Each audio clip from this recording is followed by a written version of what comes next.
जिस तरह से मस्जिद पर पथराव हुआ, बीजेपी ने जो जश्न मनाया है अपनी जीत का, तो आपने मस्जिद के अंदर उनके कार्यकर्ताओं ने, बीजेपी के कार्यकर्ताओं ने, पवन कुमार जो कि प्रत्याशी थे ढाका के, उन्होंने इस जीत की खुशी में, जीत मनाने की खुशी में जो पथराव मस्जिद पर किया लोगों ने, तो ये कहाँ तक जायज़ था। सबसे बड़ी बात, जो इलेक्शन की आड़ में, वोट की आड़ में जो ये गंदी राजनीति की जा रही है, हिंदू मुसलमान को लड़ाने की बात की जा रही है, आपस में दिलों में नफरत पैदा की जा रही है, ये कहाँ तक जायज़ है और कहाँ तक सही है।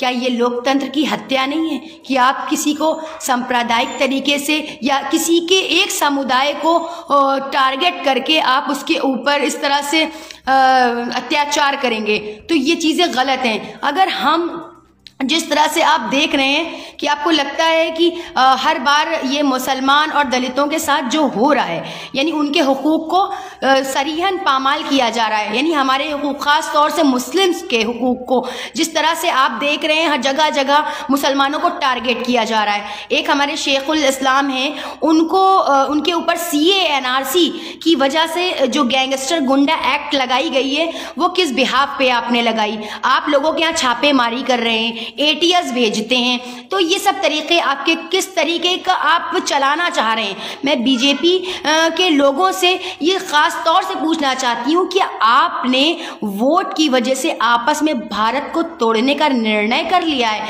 या फिर इस वोट और नोट के चक्कर में आपने लोगों के दिलों में नफरतों को भर दिया है? तो मैं ये कहना चाहती हूँ कि जितनी नफरत आपको फैलानी है आप बिल्कुल फैलाइए, लेकिन ये समझ लीजिए कि आपका वक्त भी आएगा, क्योंकि सत्ता वो हर एक वक्त में हर किसी की नहीं रहती, यानी वक्त बदलता है और सत्ता भी बदलेगी। और जो बेईमानी और जालसाजी जो की गई है वोट के जरिए से या किसी चीज़ों और चीज़ों के जरिए से या EVM के जरिए से जो इतना बड़ा धोखा किया गया है, धोखाधड़ी की गई है, मेरे ख्याल से ये सही नहीं है, क्योंकि हर जनता को अपना नेता चुनने का अधिकार है। आप किसी पर अपनी मर्जी थोप नहीं सकते, आप बिल्कुल थोपने का काम कर रहे हैं। और सबसे बड़ी बात, मुझे किसी व्यक्ति से दुश्मनी नहीं है, मैं माननीय प्रधानमंत्री जी से मेरी कोई दुश्मनी नहीं जाती, ना मुख्यमंत्री योगी आदित्यनाथ से कोई जाती दुश्मनी, मुझे आपकी विचारधाराओं से दुश्मनी है। जो आपकी विचारधाराएं हिंदू मुस्लिम,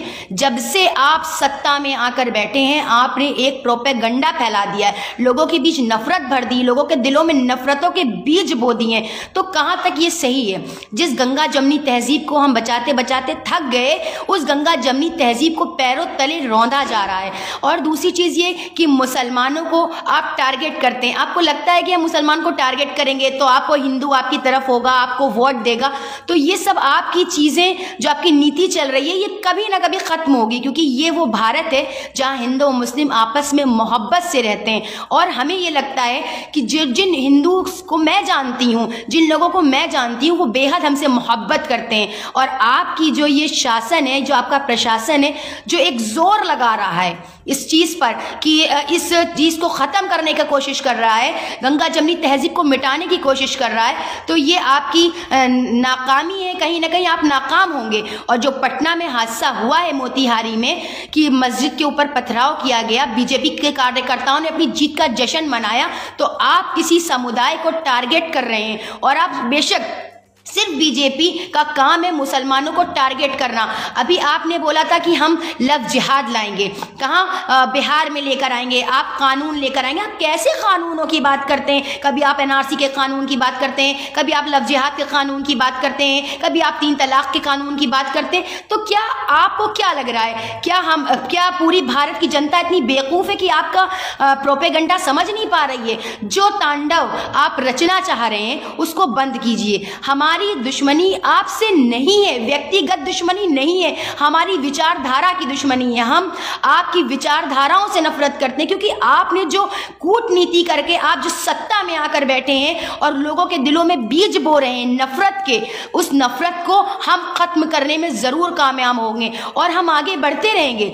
और दूसरी चीज ये, और जैसे कि बहुत से लोगों को लग रहा है कि मुस्लिम की वजह से वोट्स कटते हैं और जो मुसलमान हैं वो आपस में बट रहे हैं, तो ये हम उनकी गलत फहमी निकाल देना चाहते हैं। देखिए, अगर कोई खड़ा है, मतलब बीजेपी का कोई परसेंट खड़ा है, उसके विपक्ष में जो लोग खड़े हैं तो वो सब वोट कटवे हैं, जितने भी हैं, चाहे कांग्रेस हो, चाहे MIM पार्टी हो, चाहे वो समाजवादी पार्टी, कोई भी विपक्ष हो, तो वो हर कोई अपनी जीत के लिए खड़ा है, कोई किसी के जिम्मेदार नहीं है। और खास तौर से मुसलमान ना किसी की जीत के जिम्मेदार हैं और ना किसी की हार के जिम्मेदार हैं। तो हमें भी सियासत में हिस्सेदारी लेने का अधिकार है, क्योंकि हम भी उसी भारत से आते हैं जिस कॉन्स्टिट्यूशन ने जितना हक एक हिंदू उसको दिया है, कम्युनिटी को दिया है, उतना ही एक हक मुसलमान को दिया है, उतना ही हक सिख को दिया है, उतना ही हक सबको दिया है, बराबर का अधिकार दिया है संविधान ने। आप इस बात को क्यों भूल जाते हैं? आप हमें क्यों नकारते हैं? आप हम बुर्खा ओढ़ लेते हैं तो आपको लगता है हम देशद्रोही हैं, हम गद्दार हैं। तो क्यों ऐसी थिंकिंग, ऐसी सोच क्यों बनाई है आप लोगों ने? और खास तौर से बीजेपी के लोगों ने एक सोच बना ली है अपनी, और आपको ये लगता है कि हम आपसे नफरत करते, तो हम आपसे नफरत नहीं करते। हमारी दुश्मनी आपसे नहीं है, व्यक्तिगत दुश्मनी नहीं है हमारी तो दुश्मनी आपसे विचारधाराओं की है। 10 बार मैं ये बात कह चुकी हूं कि मुझे योगी आदित्यनाथ की विचारधाराओं से नफरत है, मुझे आपसे नफरत नहीं है योगी जी, क्योंकि आप एक संत हैं और आपको तो बड़े अच्छे से हमारा उत्तर प्रदेश चलाना चाहिए, जबकि आप हमारे उत्तर प्रदेश में टारगेट कर रहे हैं मुसलमानों को, घर गिरवाने की बात करते हैं, आप घर ध्वस्त करने की बात करते हैं और उन NRC CA वालों के घर में कुर्की कराने की बात करते हैं। तो कहां तक ये सही है और कहां तक ये जायज है? तो आप उत्तर प्रदेश को एक जंग का मैदान ना बना दें, क्योंकि इसमें हिंदू मुस्लिम की जो आपस में फीलिंग्स है वो कहीं ना कहीं नफरतों में भर रही है। कहीं ना कहीं लोगों को ये समझ में आ रहा है, आप एक तैयार कर रहे हैं, कुछ लोगों को तैयार कर रहे हैं ताकि वो आपस में हिंदू मुस्लिम करें। तो ये आपकी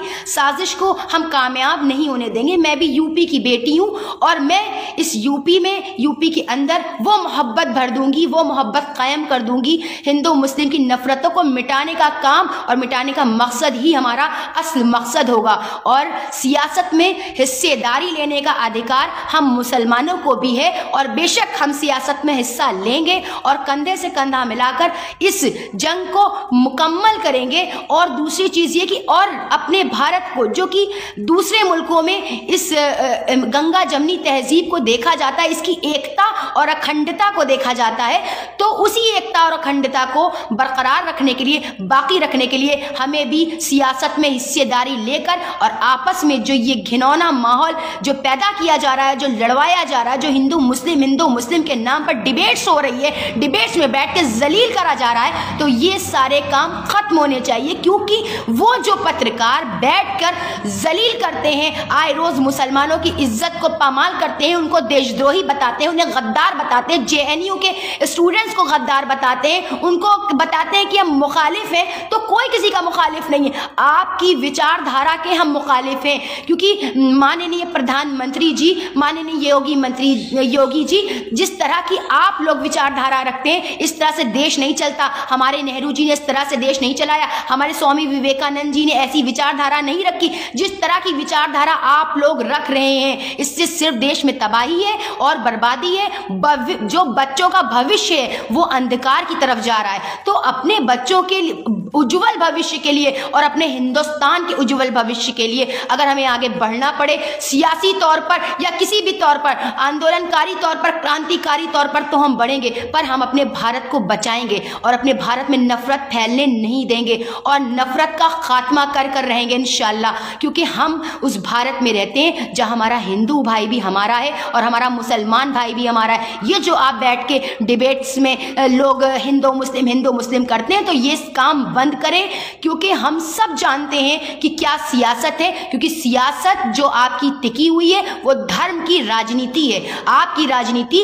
विकास की राजनीति नहीं है, उज्जवल भविष्य की राजनीति नहीं है, शिक्षा की राजनीति नहीं। आपकी राजनीति सिर्फ धर्म पर जुड़ी हुई है, सिर्फ धर्म आधारित राजनीति आप कर रहे हैं आज। और ये राजनीति आज नहीं कल, जल्दी ही इस राजनीति को रुख अपना मोड़ना पड़ेगा। और 2022 जो कि अभी दूर नहीं है, और हम जनता भी बता देंगे आपको, अगर चीटिंग के तौर पर ना किया गया काम तो हम जनता भी बता देंगे कि हमें धर्म की राजनीति नहीं चाहिए, हमें विकास चाहिए, हमें शिक्षा चाहिए, हमें महिला सुरक्षा चाहिए। तो हमें वो चीजें चाहिए जो हमारे भारत के भविष्य को, उज्जवल भविष्य की ओर ले जा सके, ना कि नफरत के बीज बोएं आप दिलों में, एक दूसरे के दिलों में नफरतों को भर दें। लोग एक दूसरे की शक्ल देखना पसंद ना करें, हिंदू मुसलमान को नफरत की नजर से देखे, मुसलमान हिंदू को नफरत की नजर से देखे। ये आपने किस भारत को, कैसा भारत बना दिया आपने? किस तरह के, किस भारत को लाके कहां पर खड़ा कर दिया? हम कहां थे और कहां आ गए? आज भी तीसरी शताब्दी चल रही, फिर भी उसमें आज भी हमें लगता है 50 साल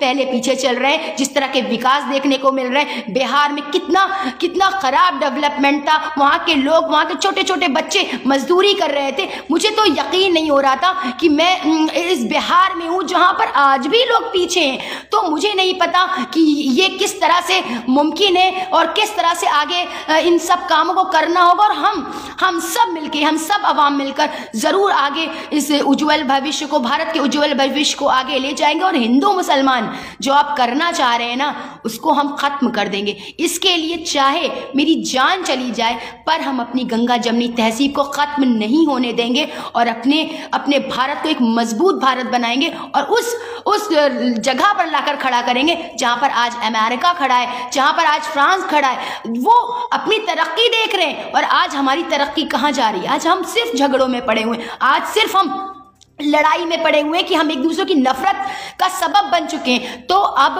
हम नफरत का सबब नहीं बनने देंगे आपको। हम बीजेपी के कार्यकर्ताओं से बहुत विनम्रतापूर्ण और शुक्र वो करते हैं आपका कि इसलिए कि आप प्लीज इस तरह की जो आपस में नफरत है वो फैलाना बंद कीजिए। जो मस्जिद में पत्थरबाजी आपने की है मोतीहारी में, इस तरह से मुझे बहुत ज्यादा दुख है इस बात का कि वो कौन लोग जो आए रोज नफरत फैलाने के काम कर रहे हैं और जो दलित महिला के साथ आज भी हाथरस में जो कांड हुआ, आज भी उसको बुलाए नहीं भूलते हम। तो क्या है ये, क्या हो रहा है? ये क्यों इस तरह की साजिशों को अंजाम दिया जा रहा है? क्यों आज दलित और मुस्लिम को टारगेट करके सबके सामने रखा जाता है? और जब वोट लेने की बारी आती है तब आप ये कहते हैं कि हम सबका विकास, सबका साथ। तो आप सबका विकास नहीं कर रहे, सिर्फ आप बीजेपी के लोगों का विकास कर रहे हैं, सिर्फ आप उन लोगों का विकास कर रहे हैं जो झूठ की राजनीति कर रहे हैं, जो धर्म की राजनीति करते हैं, उनका विकास होता है। उन लोगों का विकास नहीं हो रहा जो गरीब मजदूर बच्चे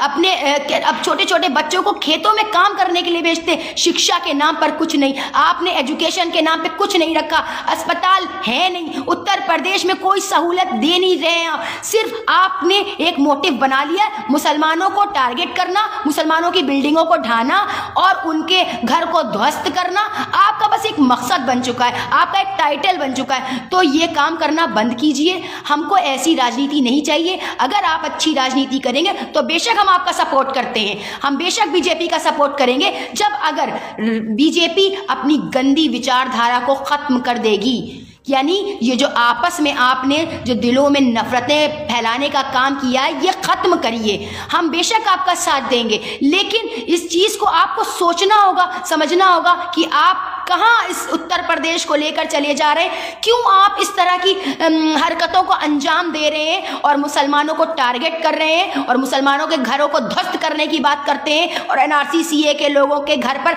आप छापेमारी करवाते हैं? तो ये कहां तक सही है? और अगर हम अपने संवैधानिक रूप से अपनी आवाज उठाते हैं और लोकतंत्र को बचाते हैं, अपने संविधान को बचाते हैं, तो हम कुछ गलत नहीं करते। हम अपने हक की आवाज उठा रहे हैं, हम अपने लोगों की आवाज उठा रहे हैं, हम हर मुसलमान की आवाज उठा रहे हैं, हम हर दलित की आवाज उठा रहे हैं, हम हर ब्राह्मण की आवाज उठा रहे हैं। तो आप जुल्म करना बंद कीजिए। ये राजनीति चलने वाली नहीं है। मजहब की राजनीति एक वक्त तक चलेगी और दूसरे वक्त सिर्फ और सिर्फ भविष्य के ऊपर ध्यान दिया जाएगा। उज्जवल भविष्य और मोहब्बत और गंगा जमनी तहजीब, इन्हीं से हमारा भारत पहचाना जाता है और आगे भी जाएगा इंशाअल्लाह। इसी से पहचाना जाएगा और हम कोशिश करते रहेंगे आगे बढ़ने की और लोगों को एक करने की, लोगों में आपस में मोहब्बत कायम करने की, लेकिन अगर हमारे हम मुसलमानों के हुकूक को पामाल किया जाएगा और हमारे हम मुसलमानों को जलील किया जाएगा, रुस्वा किया जाएगा, तो हम आवाज़ ज़रूर उठाएंगे और बोलेंगे और अपनी आवाज़ को बुलंद करेंगे